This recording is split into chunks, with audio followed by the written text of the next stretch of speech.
Ya, jadi banyak berita-berita yang membuat kita kabur, bahkan jangan sampai kita, eee, berbelok dari tujuan Tuhan, karena era ke depan itu adalah era turbulence. Nah, turbulence ini selalu ada.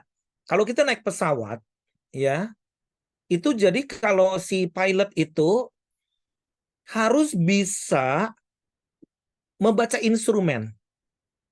Ketika dia terbang, menerbangkan pesawat, dia mesti steady, tetap steady dalam keadaan apapun, dan ketika masuk turbulence, dia akan memberikan warning kepada para penumpang, tetapi dia harus membaca instrumen supaya dia tetap di dalam jalur udaranya pesawat itu.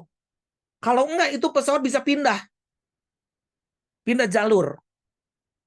Nah, turbulence ini kadang menakutkan, ya, membuat kita situasi gelap, geruduk-geruduk di udara begini, itu juga membuat kita akan merasa takut, cemas, dan sebagainya. Yang tidur langsung bangun, langsung bahasa roh. Nah, tapi kalau kita lihat bahwa semua itu sudah terjaga dan semua sudah dikondisikan anti halilintar, anti turbulence, kalau enggak setiap hari pesawat pasti jatuh. Jadi si pilot itu harus bisa kendalikan dirinya dan membuat dirinya steady. Banyak pesawat jatuh itu akibat human error, bukan karena pesawatnya. Ya, jadi ketika kita masuk turbulence itu, kita harus tetap steady. Instrumennya adalah firman Tuhan. Back kepada firman Tuhan, berdoa sesuai firman Tuhan. Nah, karena begini ya, misalkan sekarang berita mengenai nyamuk. Nyamuk Wolbachia. Itu kan yang udah ditebar di Bali dan semua. Itu viral tuh. Semua cemas. Sebetulnya bukan soal nyamuknya. Nyamuk itu adalah untuk membunuh nyamuk demam berdarah. Tetapi intinya adalah sebetulnya globalis membuat pendataan supaya setiap orang itu akan masuk ke pendataan, dan itu sebenarnya permainan daripada WHO, di mana setiap orang harus memiliki paspor vaksin, udah nggak boleh nolak lagi. Dan undang-undangnya ini disahkan tanggal 1 Desember yang akan datang. Nah, ini namanya Liberty Council, adalah organisasi penelitian dan advokasi yang dipimpin oleh para pengacara Kristen yang berkomitmen dan para ahli lainnya yang memberikan bantuan besar kepada kita semua dengan memantau secara cermat skema globalis. Ini saya dapat dari Amerika, teman saya pendoa syafaat yang skala global. Nah, secara cermat ini para lawyer Kristen ini melihat skema globalis untuk mendapatkan dominasi totaliter di semua negara. Seperti yang dilaporkan oleh Liberty Council beberapa hari yang lalu, pemerintahan Joe Biden di Amerika yang menyerah pada tindakan tirani ini ingin menyerahkan kedaulatan kepada Organisasi Kesehatan Dunia WHO untuk membuat peraturan global yang akan membatasi kebebasan kita di dalam dan di luar negeri. Hal mereka tegaskan akan memberi WHO, Joe Biden akan memberikan hak kepada WHO kendali atas segalanya, mulai dari menyatakan epidemi hingga keadaan darurat pandemi. Hal ini mencakup tanggapan yang disetujui, protokol, pengobatan, jenis, jumlah suntikan yang akan diwajibkan. Jadi paspor vaksin mana yang diakui dan siapa yang harus memilikinya, serta bagaimana negara dan individu akan dihukum kalau tidak patuh, kalau tidak taat. Nah, WHO ini baru saja menyelesaikan pertemuan selama seminggu penuh untuk memutuskan apa yang akan dilakukan dengan superpower secara global. Jadi ini permainan globalis. Oke. Ujung-ujungnya ada sistem pemerintahan antikris globalis yang akan diterapkan. Karena ketika Sunday Pentakos yang lalu tanggal 28 Mei di Israel, saya ini orang yang jarang dapat penglihatan. Saya kok dapat mimpi atau apa, saya ngelihat kok itu seperti tong besar jauh-jauh saya dari ke belakang. Dan ketika saya ke belakang, saya ngeliat itu seperti bokor cawan dari emas. Kok gede banget, kata saya. Nah, ini mengenai Israel. Ini bulan Mei loh. Lalu saya melihat hujan rintik-rintik masuk ke cawan itu. Saya nggak ngerti. Suasana waktu itu berembun. Saya katakan, Tuhan, ini apa maksudnya? Banyak orang pergi ke Israel cuma jalan-jalan tok. Banyak doa untuk Israel, fine. Itu ada ngisi juga. Tapi kecil-kecil. Tetapi yang kedua saya lihat ada hujan deras. Hujan deras. Dan hujan deras ini apa? Dan Tuhan katakan yang membuat covenant adalah doa-doa yang punya covenant. Nah, saya nggak berbicara politik ya. Saya nggak berbicara politik. Nanti ada Ibu Indrawati. Saya ngeliat tuh ada Ibu Indrawati yang pernah waktu itu ikut ke Israel ya dengan anaknya. Nanti kasih kesaksian sedikit.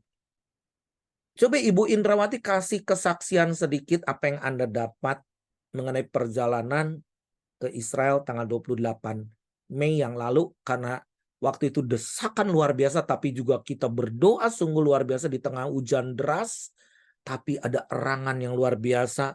Mesin bangsa Israel waktu itu rada mengecam kita, orang Kristen disuruh pulang. Ya, mereka nggak suka dengan kita. Nah, apa yang Anda dapat? Silakan Ibu Indrawati. Shalom semuanya. Shalom. Shalom. Ya, saya baru pertama kali nih bersaksi agak depan karena saya bukan pendoa dan saya nggak ikut grup My Home. Tapi saya sudah lama sekali saya mengikuti video-videonya Pak Daniel. Karena saya kalau dengar dari Pak Daniel itu seperti suara Tuhan real gitu. Pak Daniel dibandingkan sama yang khotbah-khotbah yang lain gitu. Saya ikutin terus. Dan kemarin waktu Pantekos itu tanggal 28 Mei, saya sama sekali, kita kan nggak kenal, nggak pernah ketemu Pak Daniel. Tapi Tuhan gerakan saya untuk ikut ke Israel. Dan jalannya dibuka sampai dari visanya, dari perjalanannya, semua itu bisa lancar sekali gitu. Dan buat saya pergi ke situ itu rohaninya itu melampaui dari yang saya biasa ikutin. Saya jadi kayak mengamat ini gimana gitu. Saya ikutin karena mungkin level rohani saya jauh di bawah itu gitu. Tapi saya berusaha ikutin semua gitu. Dan luar biasanya saya sangat diberkati sekali selama perjalanan itu, Pak Daniel. Apa yang saya dapat sesudah pulang dari Pantekos itu saya merasa jadi sama Tuhan itu makin clear gitu mendengar suara Tuhan. Jadi saya kalau malam saya ikutin terus itu yang Rick Riding di Sukakalel. Kan ada hari keberapa, saya nggak gitu ngerti Inggris, saya ulangin lagi. Itu saya dengar suara dia doa gitu, saya sampai sukacita sekali, tapi saya sampai amazing kok Tuhan bisa kasih kesempatan saya untuk dapat ini semua gitu. Kok saya bisa dapat ini semua, padahal saya bukan pendoa, saya juga jemaat biasa, dan saya kerja di sekuler gitu. Jadi saya nggak bisa ceritain yang saya dapat, tapi sampai sekarang ini luar biasa. Dan saya juga bukan pengusaha yang kaya raya, tapi saya berusaha, kan Pak Dhani selalu bilang, lumbung Yusuf, lumbung Yusuf. Ya, saya jadi kalau sebisa saya pengen nabur gitu. Semalam itu saya lihat Pak Daniel sama Suset Hetting, tiba-tiba hati saya tergetar banget, saya sampai pengen nangis gitu. Pak, Tuhan tuh sayang sekali sama Pak Daniel. Dan saya kalau lihat Pak Daniel, perjalanannya tuh hari ini di mana, sampai di India, di Thailand, di mana, kok kuat sekali gitu. Kalau bukan Tuhan itu nggak mungkin gitu. Dan saya dapat berkat yang sangat luar biasa sesudah pulang dari Pentecost itu, dan saya juga merasa bersyukur sekali, itu berkat yang luar biasa, saya sampai bisa ikut di Pentecost, dan sekarang kedatangan Tuhan sudah semakin dekat, jadi setiap malam itu saya selalu cari suara Tuhan, ada berita apa, karena goncangannya dan perubahannya itu luar biasa. Saya pengen sekali ini melekat sama Tuhan, cinta Tuhan yang lebih lagi, dan saya bersyukur saya bisa kenal Pak Daniel gitu. Dan saya juga rindu untuk nabur-nabur gitu apa yang saya bisa gitu.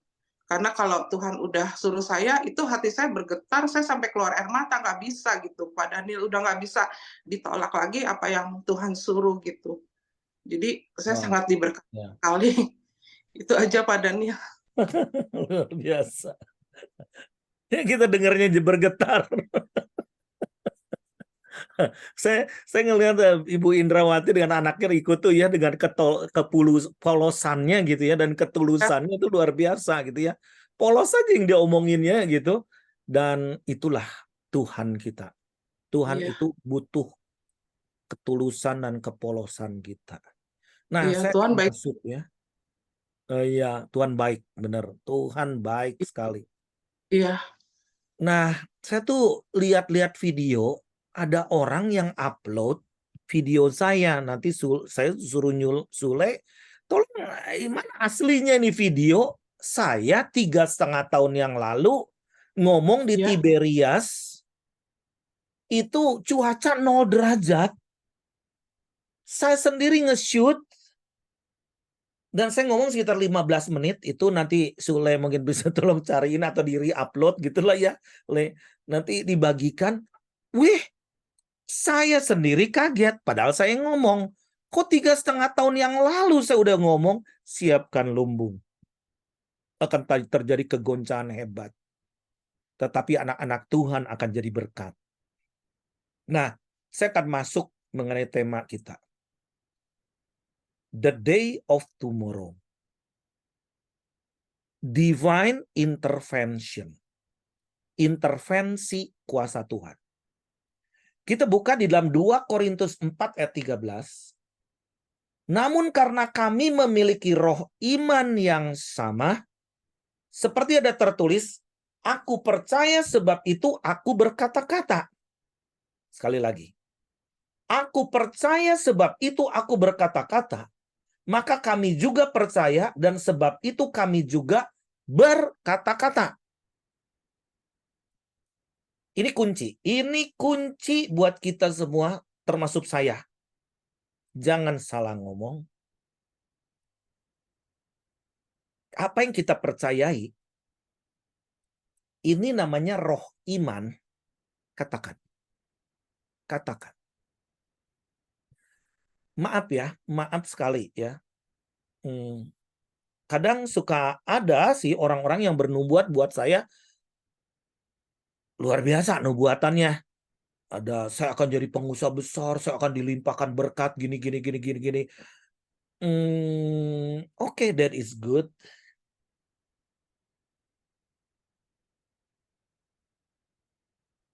Saya kalau melihat pekerjaan Tuhan di dalam hidup saya usaha apapun juga profitnya nggak cukup. Nggak akan cukup. Saya belum pernah ke Sungai Kerit, di mana Elia itu dibuang ke sana dan burung gagak kirim makanan tiap hari. 3,5 tahun yang lalu aku di situ. Khotbah gampang Bapak Ibu sekalian. Tapi mempraktekkan iman itu nggak mudah. Ini Rasul Paulus mengalami masa sukar, lagi dianiaya, ditindas, dan menderita karena mengikut Kristus. Dan dia berkata juga di dalam 2 Korintus 4 ayat 18, sebab kami tidak memperhatikan yang kelihatan, melainkan yang tak kelihatan. Karena yang kelihatan adalah sementara, sedangkan yang tak kelihatan adalah kekal.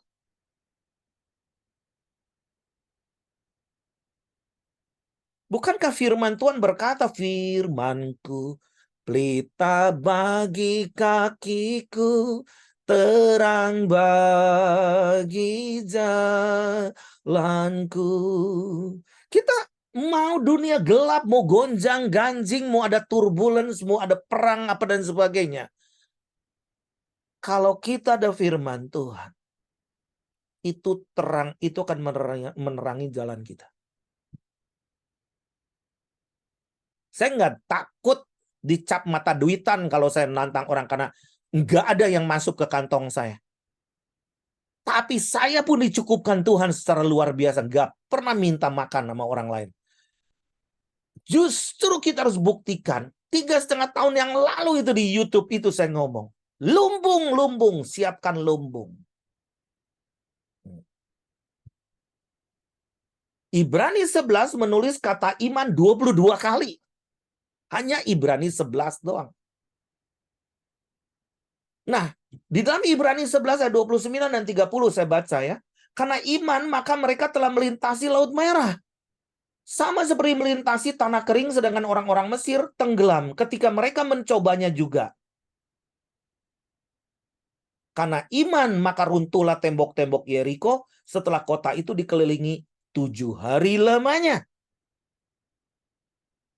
Apa bedanya? Kalau kita merasa ketakutan, apa bedanya? Ini emang nggak takut melewati laut yang terbelah? Takut juga. Kita ngelihat dinding air. Kalau pas lagi kita nyebrang di situ, pas kita jebol gimana? Saya hari Senin yang lalu, 2 pahlawan iman dari Jawa Barat dikubur. Yang satu Pak Rahmat Manulang. Itu temanku belasan tahun, aku sekamar sama dia. Nangis, mewek bebek dari mana ke mana. Nggak ada duit kadang. Pak, Bapak nggak ada duit, ya udah aku ada nih, gini. Ayo kita makan apa bareng, gini. Kadang gitu sampai urunan, tahu nggak? Hebat gerakan kita nasional, tapi kita nih kadang pas-pasan gitu.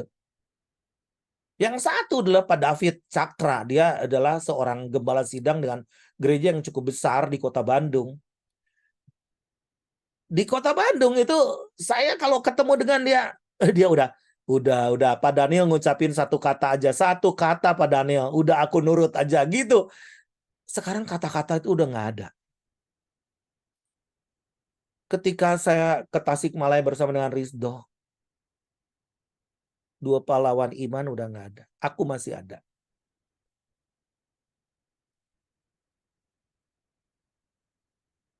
Apakah iman saya bisa dilipat gandakan lebih dari mereka nggak ke depan? Karena masa sukar itu sedang datang.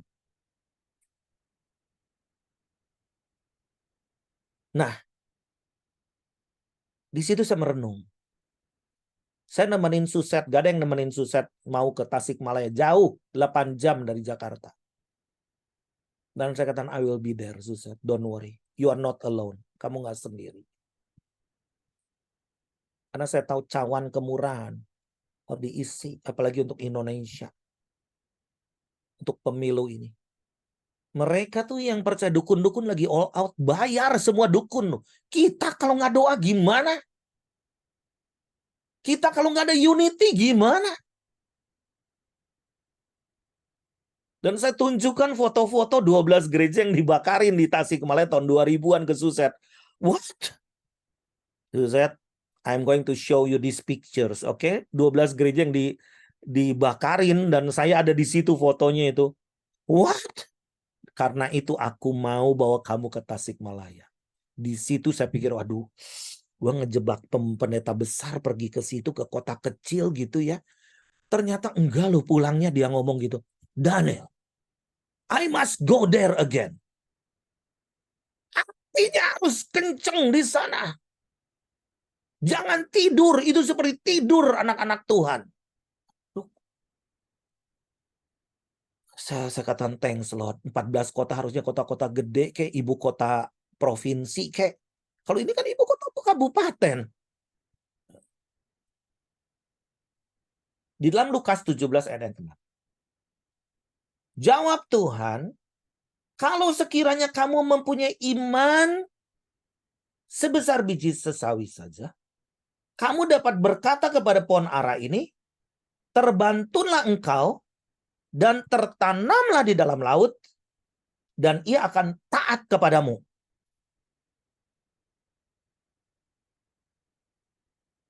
Itu gambar di belakang saya tuh pohon 100 tahun lebih. Ya. Ini di mana Pentakosta pertama 100 tahun yang lalu di kota Cepu. Ini rumah penginjil pertama. Di sini 100 tahun yang lalu Pentakosta Indonesia. Anda lihat pohon ini bisa harganya miliaran. Kenapa? Kalau dicabut tuh susah banget karena akarnya udah kemana-mana. Apa mengenai ayat ini, Sule? Tolong. Slide. Kalau sekiranya kamu mempunyai iman sebesar biji sesawi saja, kamu dapat berkata kepada pohon ara ini, terbantunlah engkau, tertanamlah di dalam laut, dan ia akan taat kepadamu. Pohon ara. Kalau Anda lihat pohon ara ini, bisa pohonnya kecil, tapi akarnya kemana-mana dan di tengah-tengah batu, sela-sela batu. Gimana mau nyabut?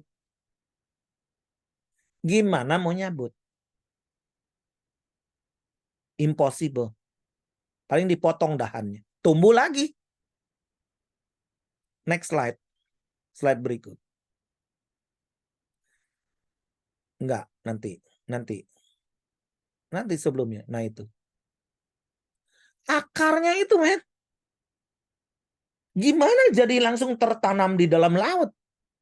Nyabut akarnya aja sulit. Jadi kenapa saya pergi ke kota demi kota? Dan saya juga harus, ayo Indonesia harus bantu. Di mana ada umat pilihan Tuhan yang sedang menjerit. Sedang luka. Sedang kekurangan. Emang bangsa lain nggak perlu dibantu? Harus juga dibantu. Tetapi kenapa bangsa lain dibantu? Umat pilihan Tuhan enggak.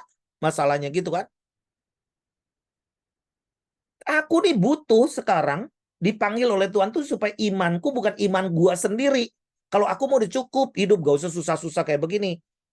Sendiri aja hidup aku udah cukup. Aku ini pengusaha, ex-pengusaha, bisa aja udah usaha, gak usah ngurusin yang gini. Gitu kan. Aku usaha garment aja pasti bisa hidup gitu, punya berapa puluh mesin udah hidup. Gitu kan.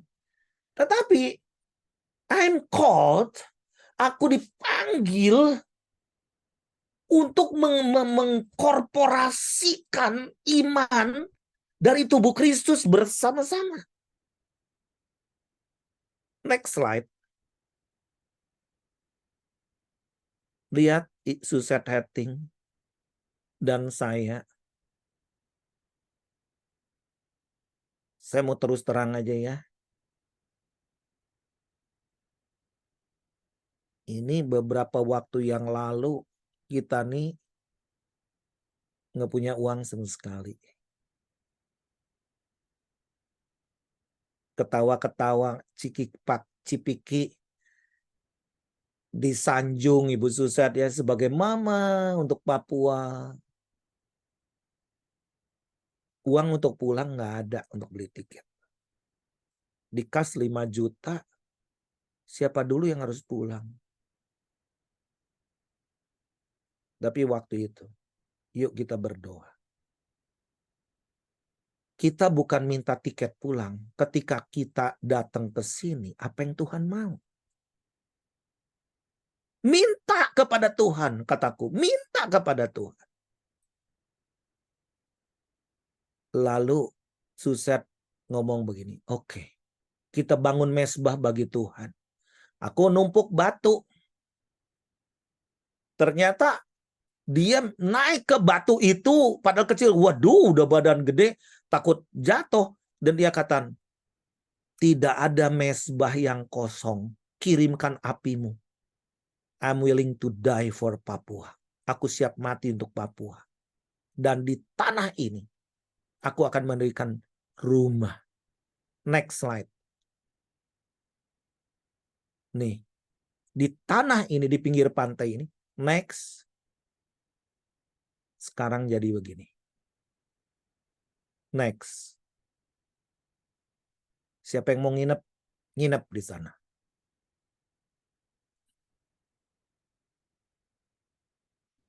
Next. Oke, cukup. Iman kalian sejauh mana sih? Kalau masih hanya bergumul untuk hidup aja terus, kapan mau jadi berkat untuk bangsa? Di dalam Yesaya 51 ayat 16. Aku menaruh firmanku ke dalam mulutmu dan menyembunyikan engkau dalam naungan tanganku supaya aku kembali membentangkan langit dan meletakkan dasar bumi dan berkata kepada Sion, engkau adalah umatku. Jadi umat Tuhan itu diberikan firman di dalam mulutnya untuk diperkatakan, untuk dimeteraikan apa yang dikatakan. Dan firman Tuhan itu tidak akan kembali dengan sia-sia kan? Apalagi sesuai dengan firman Tuhan, sesuai dengan janji Tuhan. Jadi umat Tuhan itu adalah materai Allah atas kota. Jadi sebetulnya kenapa bangsa Israel itu selalu dapat tantangan untuk dieliminasi. Kalau bisa genocide itu nggak ada sisanya. Dari sejak zaman Musa lah, mau dibunuh oleh Firaun dan sebagainya. Kenapa? Karena bangsa itu punya ikatan perjanjian dengan Tuhan yang tidak bisa dibatalkan. Melalui Abraham, Ishak, Yakub, kau akan menerima berkat. Dan kita, bangsa yang dicangkokkan, siapa kita? Orang Sunda, orang Batak, orang Karo, oh my God. Siapa kita? Kita dicangkokkan untuk menghasilkan buah. Nah, jadi ekspektasi positif akan menghasilkan pengharapan yang positif. Jadi tidak cukup percaya, tapi harus mengatakannya dan mengeksekusinya. Ini keputusan.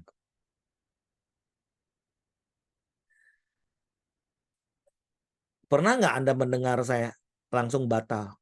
Karena nggak ada yang nyumbang, batal. Nggak ada. Di mata saya sih haram gitu.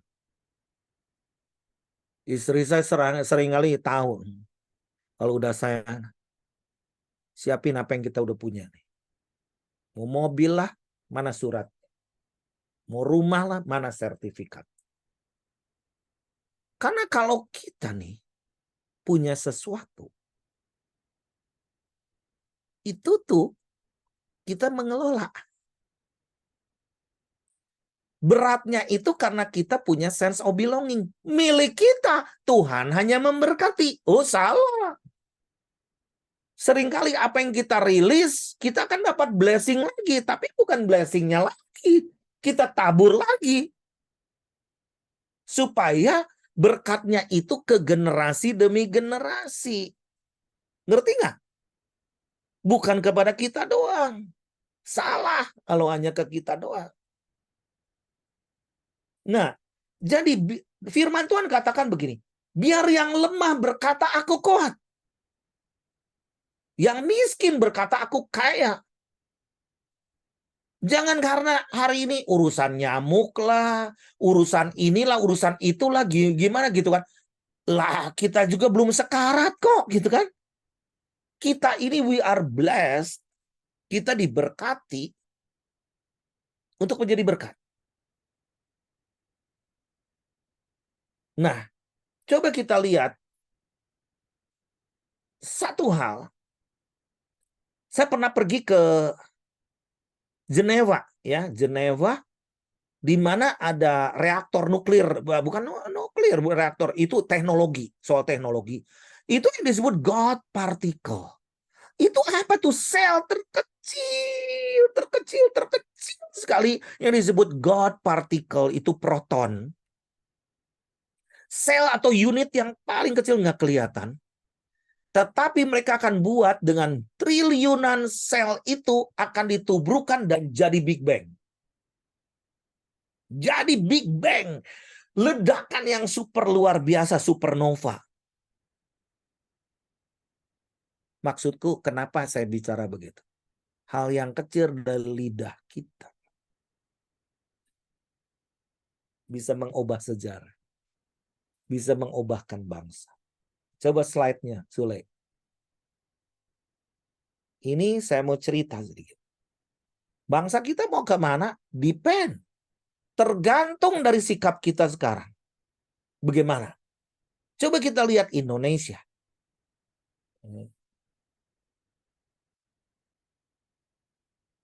Bagaimana sebetulnya peranan kita sebagai umatku yang disebut oleh namaku, merendahkan diri, berdoa mencari wajah Tuhan, berbalik dari jalan yang jahat, maka Tuhan mendengar dari sorga, mengampuni dosa mereka serta memulihkan mereka. Terus, memulihkan negeri mereka. Arise and shine, bangkit dan terang, jadilah terang karena terangmu sudah datang, ya.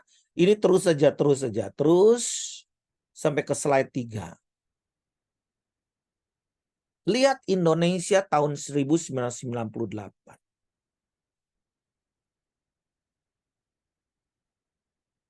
Bagaimana Indonesia rupiah dari $1 2.380 dalam sehari, seminggu mungkin jadi 14.000, bahkan pernah 17.000, sampai sekarang nggak pernah ceban. 6 kali lipat. Yang lain, Thailand aja cuma 1,67 kali. Indonesia bukan 6 kali loh, 7 kali. Nah, ngeri nggak? Dipikir Indonesia tuh kaya. Terus, hebat, kuat. Terus. Teror di mana-mana. Terus. 32 tahun kekuasaan berakhir. Siapa yang nyana? Terus. Teror 2002. Ini bom yang mengerikan sekali. Dan gempar seluruh dunia. Next. 2003. Di Jakarta, Marriott. Terus. Next. 2004. Jakarta. Sebelumnya itu. Jakarta juga. Ya, terus ini tsunami Aceh 2004. Saya ingat waktu itu sebelum tsunami Aceh, kita mengutuki Israel. 2005. Bencana alam gempa bumi di Nias. Terus 2006 Yogyakarta, Bantul, ribuan rumah. Next. 2009 di Padang. Ini saya pergi ke daerah-daerah ini bukan kata orang, ini saya pergi menolong orang, membawa makanan. Dan apakah membuat saya bangkrut? Enggak. Terus 2010 Mentawai, tsunami. Terus sampai dikatakan Indonesia jadi negara gagal. Dari 5 syarat utama bagaimana negara bisa jadi gagal, semua ada di Indonesia, komplit plit. Jadi Indonesia mencapai namanya negara predikat negara gagal. Next. Bom meledak di mana-mana. Terus pembakaran gereja, terus lebih dari 1650 gereja dibakar. Terus tapi gerakan doa memuncak luar biasa. Apakah doa masih sama? Atau masing-masing di gereja jadi suluh-suluh kecil satu dan yang lain? Yang harusnya itu semua suluh itu dikumpulkan jadi satu. Menjadi satu gerakan secara nasional. Next. Terus 2003 dari kesulitan itu terjadi rekonsiliasi. Pentakosta dengan Protestan. Terus Protestan dengan Katolik. Saling bermaaf-maafan. Terus penuh air mata waktu itu. Meskipun dalam keadaan banjir waktu itu Jakarta. Penuh di JCC. Terus. Nah, doa 555 tanggal 5 bulan 5 2005. 77 kota. Next. Terus 17 Mei 2012 itu World Prayer Assembly. Ini gerakan doa terbesar sedunia. Terus di 378 kota. Next. Terus. Nah, apa yang sekarang kita harus lakukan ke depan? Matius 24 ayat 14. And this gospel, dan Injil kerajaan Allah harus diberitakan di seluruh dunia menjadi kesaksian buat semua bangsa. Maka tibalah kesudahannya. Perang belum kesudahan. Dikatakan Matius 24 ayat 7. Kau akan mendengar deru perang di mana-mana. Tapi itu belum kesudahannya. Nah sekarang bagaimana dengan kita melihat bangsa Israel? Oke, close aja. Saya mau cerita mengenai Israel. Oke. Itu ketika tahun 1967 Israel diserang 12 bangsa. Negara kecil diserang 12 bangsa. Waktu itu jenderal perangnya Moshe Dayan cuma satu mata. Dia punya satu mata aja, satu mata ditutup.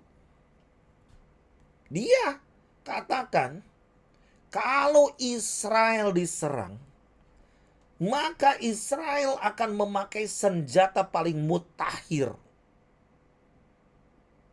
Ketakutan lah. Semua bangsa-bangsa di sekelilingnya pasti nuklir nih. Tapi apa sih sebetulnya? 6 hari nyali musuhnya pada ketakutan. Dan saya pernah melihat movie-nya di camp daripada angkatan perang di Israel. Itu kelihatan, itu seperti malaikat-malaikat Tuhan ada gitu. Di tanknya cuma 6 yang udah kuno. Tetapi sepertinya malaikat Tuhan yang berperang. Hanya 6 hari Israel menang. Melawan 12 bangsa yang canggih di sekelilingnya. Dan di depan Global TV, waktu itu TV-TV secara global mewawancarai Jenderal Moshe Dayan ini. Dan ketika diwawancarai, apa sih sebetulnya rahasia kalian bisa menang Israel? Moshe Dayan itu gak rohani banget, tapi dia ngomong gini. Mazmur 121 ayat 1. Nyanyian ziarah, aku melayangkan mataku ke gunung-gunung, dari manakah akan datang pertolonganku? Pertolonganku ialah dari Tuhan yang menjadikan langit dan bumi. Ia takkan membiarkan kakimu goyah. Penjagamu tidak akan terlelap. Sesungguhnya tidak terlelap dan tidak tertidur penjaga Israel. Tuhanlah penjagamu, Tuhanlah naunganmu di sebelah tangan kananmu. Matahari tidak menyakiti engkau pada waktu siang, atau bulan pada waktu malam.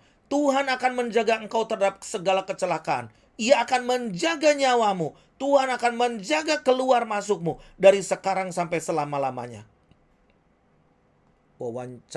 Pewawancara Moshe Dayan. Hah? Itu senjatanya? Iya.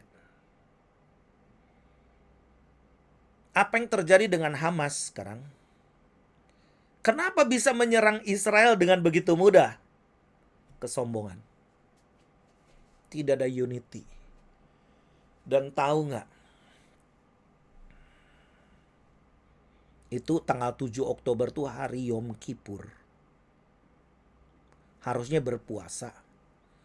Tapi 250 anak-anak muda setengah telanjang menari-nari di padang gurun dekat Askelon, dan ada patung Buddha di situ.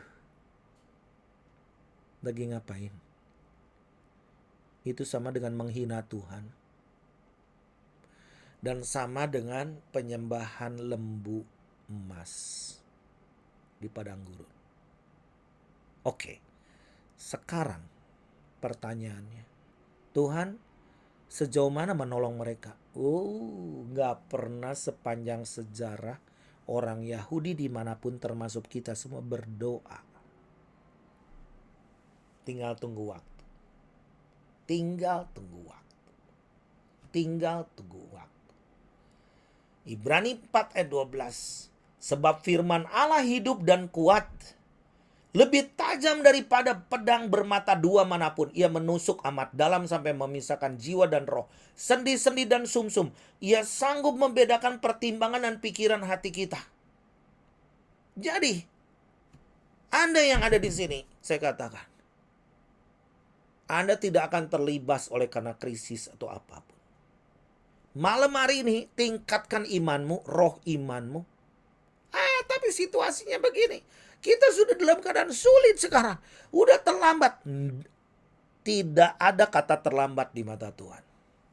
Bapak Ibu sekalian, Anda tahu peristiwa kalau hidup saya ini sebetulnya sejak dari kecil tidak ada harapan. Tidak akan umur panjang. Jantungku katanya bocor. Terus saya ini mengalami brain damage. Otaknya damage, rusak 2 kali, geger otak. Dan saya orangnya inferior, gak bisa bercakap-cakap kayak paling khotbah, ngobrol atau strong ngomong begitu, gak bisa. Lemah, dan saya kalau ngomong sama orang begini takut. Kayak abnormal. Dan saya gak boleh capek. Tadi Ibu Indrawati ngomong saya ini nanti kemana. Dulu gak bisa, Bu. Saya pingsan. Capek sedikit, nyetir aja dari Jakarta ke Bandung, capek. Bisa pingsan. Saya sekarang seminggu berapa kali nyetir. Karena ingin ketemu cucu, nanti mesti ini lagi, Jakarta lagi. Perkataan.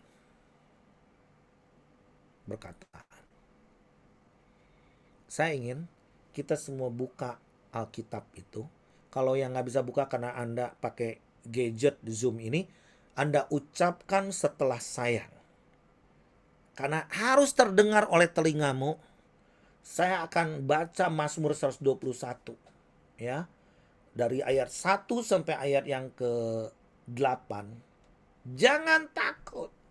Justru di tengah kegelapan Anda akan jadi terang. Di tengah krisis Anda akan mengalami berkat Tuhan berlimpah. Amin. Saya bukan menghibur, ini bukan ibadah penghiburan malam hari ini. Tetapi kita punya roh iman.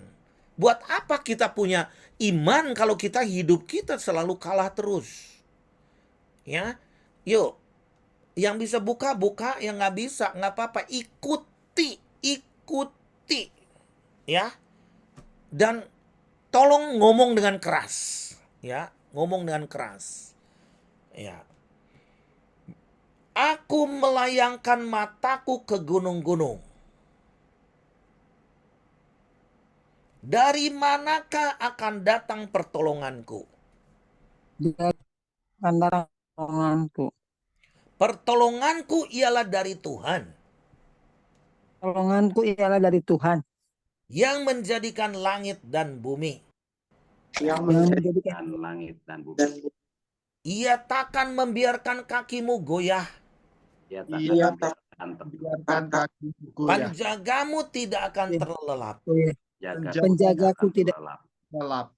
Sesungguhnya tidak terlelap dan tidak tertidur penjaga Israel.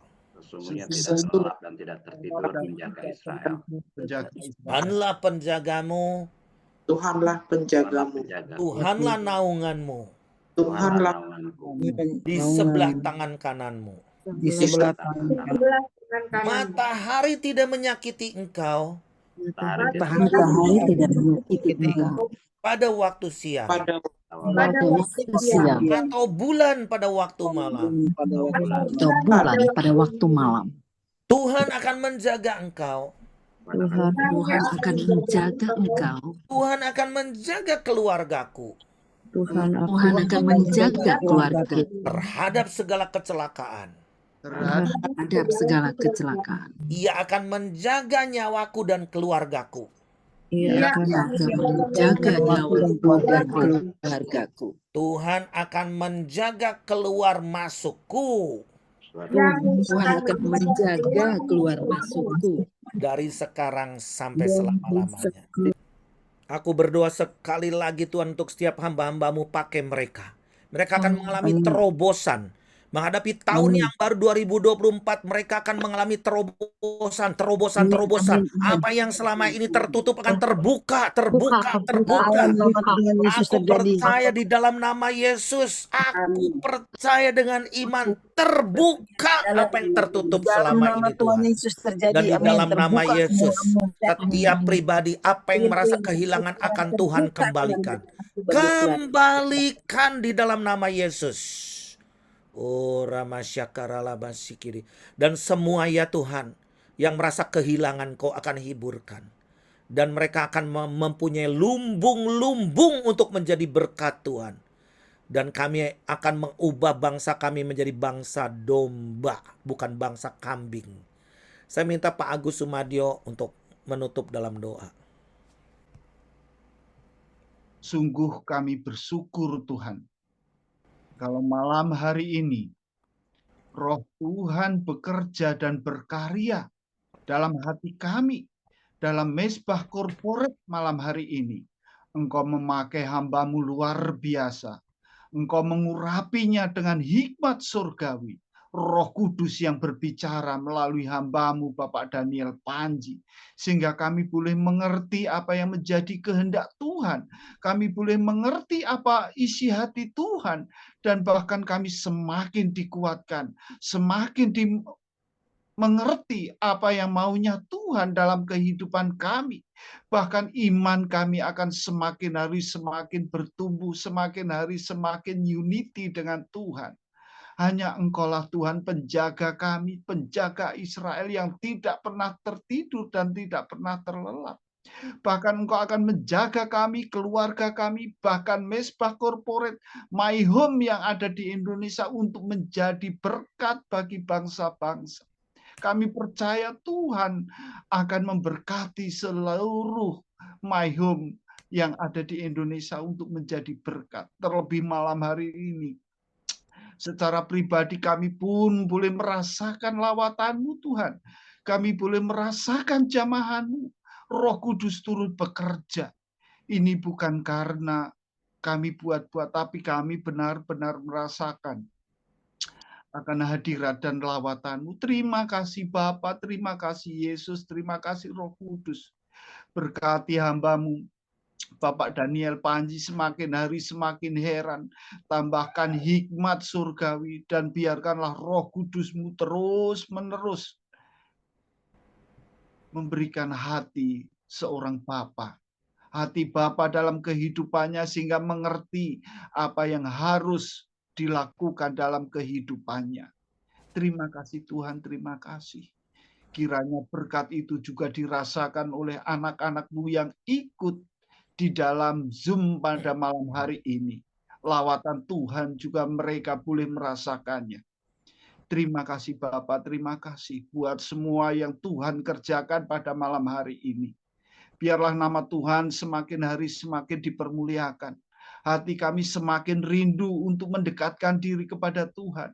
Hati kami semakin berserah kepada Engkau. Engkaulah satu-satunya kekuatan kami. Engkaulah satu-satunya pengharapan kami. Engkaulah satu-satunya Tuhan dan Juru Selamat kami. Kami bersyukur malam hari ini. Tuhan, terima kasih Tuhan. Buat semua yang sudah Tuhan kerjakan. Biarkanlah kami semakin hari semakin mengerti. Dan kami juga mohon urapan daripada Roh Kudus-Mu turun ke atas kami semua. Supaya kami juga diperbarui di dalam iman kami, di dalam percaya kami. Supaya kami memiliki iman sebesar biji sesawi Tuhan. Supaya kami semakin diberkati di dalam melayani Tuhan. Menjadi berkat bagi banyak orang di sekeliling kami. Dimanapun Tuhan akan pakai kami. Kami siap Tuhan untuk Tuhan pakai menjadi alat dan sarana-Mu. Terima kasih Tuhan, terima kasih. Sekali lagi kami mau serahkan hamba-Mu Bapak Daniel Panji bersama tim di My Home ini. Supaya semakin hari semakin heran Tuhan memakainya. Dan kami semua yang hadir, Tuhan juga akan memberkati. Terima kasih Tuhan, akhirnya kami mau kembalikan segala pujian dan hormat bagi kemuliaan dan keharuman nama Tuhan. Terima kasih Bapa buat malam hari ini, dan kami akan akhiri Mesbah Corporate di dalam nama Tuhan Yesus Kristus. Haleluya, amin.